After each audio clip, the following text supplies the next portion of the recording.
سيشرف الله من بيته المقدس على كل أعداء السلام ليهلكهم كلمح النظر، كما أنه الآن يقوم وينتصب لكي يسقيهم غير الماء بل سماء.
מסמל עבורי את האח הגדול, מסמל עבורי בתור בת הסכונים את האבא, מפני שהוא תמיד היה האבא, יותר מה שאבא היה. הוא הדוד המפחיד של התינוקות שלי, שגדלו והם מתים עליו. כפי שהפתגם אומר, אחיך הגדול כאביך, הוא בשבילי כמו אבא, כמו חבר בשבילי. אבא מסמל בשבילי הכל, הכל אבל הכל. הוא האח הגדול, הוא החבר הכי טוב, הוא האבא, הוא המנהיג, הוא הדמות הכי חיובית שהייתה בחיים שלי, מאז שהיינו קטנים. חזר מהעבודה ורצתי לקראתו ככה בשכונה ואני שמחה וטובת לב ואני צועקת לו, סבתא מתה, סבתא מתה. והוא מסכן, כמעט התעלף, התפלש בחול, ממש בכה מרורים. בשבוע החתונה שלו היה אסור לו לראות את אתי. שבוע ימים. כל ערב היה שוכב על הרצפה ושר את השירים של עבד אל חלים חאפז.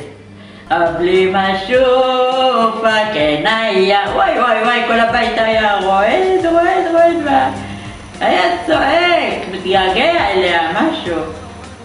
הייתי בן 6 בערך 5, שלום למד בישיבה, היו לו פאות מסולסלות, כמעט עד חצי הבטן, וכל כך קינאתי בו שהיה לו פאות, כי סבתא הייתה תמיד מסלסלת לו את זה עם שמן ומלטפת אותו, ודרך אגב הוא היה הבן האהוב של סבתא, אוי למי שיגע בו.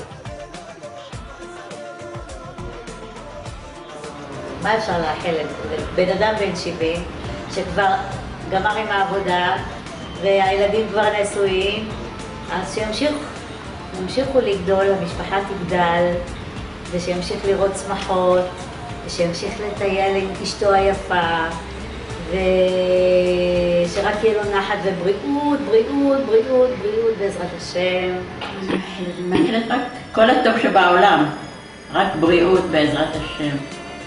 שיהיה לו נחת מהנכדים ומהילדים, ורק שיראה שמחה, שמחה בחיים, רק שיהיה שמח בלב.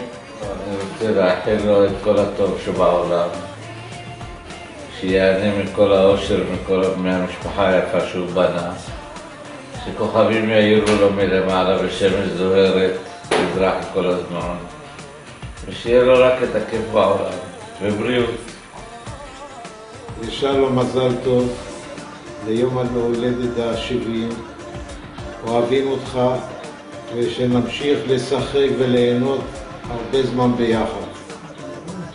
בריאות ואושר לכל המשפחה והרבה נשיקות.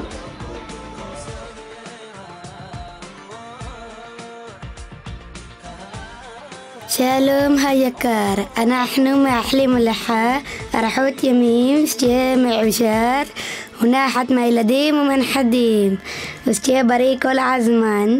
אוהבים אותך ויום הולדת שמח. מזל טוב. מזל טוב ליום ההולדת